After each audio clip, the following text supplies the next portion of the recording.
वहीं बैलेट से वोटिंग की मांग, भूपेश बघेल के बाद दिग्विजय सिंह की मांग, ईवीएम से नहीं बैलेट से वोटिंग की मांग। राजगढ़ 400 कैंडिडेट खड़े हो जाओ, बैलेट से होगी वोटिंग। इससे पहले भूपेश बघेल ने भी 365 से अधिक नामांकन की अपील की थी। 365 से अधिक नामांकन होने पर बैलेट से होगी वोटिंग, ये भूपेश बघेल ने कहा था। अब राजगढ़ से भी कुछ ऐसा ही बयान देते हुए दिग्विजय सिंह नजर आ रहे थे।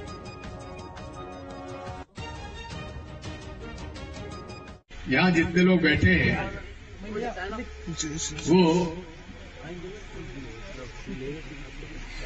बैलेट पेपर से चुनाव कराना चाहते हैं कि मशीन से चुनाव कराना चाहते हैं? अच्छा, मशीन से चुनाव कराने वाले हाथ उठाओ। पसंद ही तो उसके लिए एक ही तरीका है। उसका तरीका ये है कि 400 उम्मीदवार खड़े हो राजगढ़ लोकसभा सीट पर, तो बैलेट पेपर आ जाएगा। और हमारे सहयोगी संदीप इस वक्त जुड़ गए हैं ज्यादा जानकारी के साथ। संदीप, क्या ये पॉसिबल है जिस तरह की अपील दिग्विजय सिंह करते हुए नजर आ रहे हैं?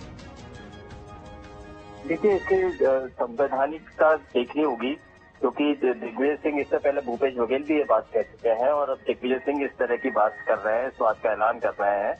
तो इस बात की संवैधानिकता को देखना होगा, चुनाव आयोग के विचारों को देखना होगा और इसके बाद में क्या फैसला किया जा सकता है। लेकिन भूपेश बघेल और दिग्विजय सिंह जैसे लीडर्स अगर इस तरह की बात कर रहे हैं और बैलेट पेपर पर चुनाव कराने के लिए चुनाव आयोग को मजबूर करने के लिए 400 से ज्यादा प्रत्याशी एक लोकसभा क्षेत्र में उतारने की बात कर रहे हैं, तो इस बात में कहीं ना कहीं दम नजर आता है।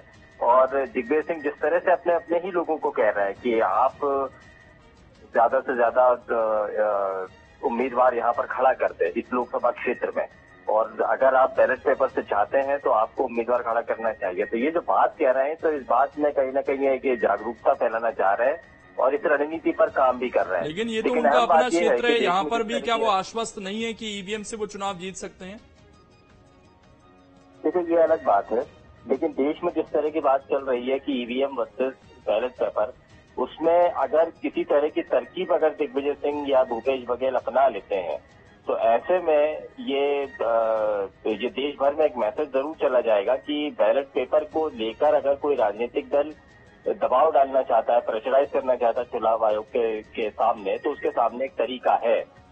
भूपेश बघेल हालांकि इसमें अभी कामयाब नहीं हो पाए क्योंकि वह नामांकन की तारीख खत्म हो चुकी है, लेकिन यदि मध्य प्रदेश में राजगढ़ में ये तरकीब, ये फॉर्मूला अगर कामयाब हो जाता है तो देश के दूसरे हिस्सों में भी अपनाया जा सकता है। बिल्कुल, देखना है कि ये किस तरह का फॉर्मूला है और क्या ऐसा पॉसिबल हो पाता है। शुक्रिया आपका जुड़ने के लिए संदीप, और क्या इसके बाद संवैधानिक व्यवस्था बनती है, ये भी देखने वाली बात होगी।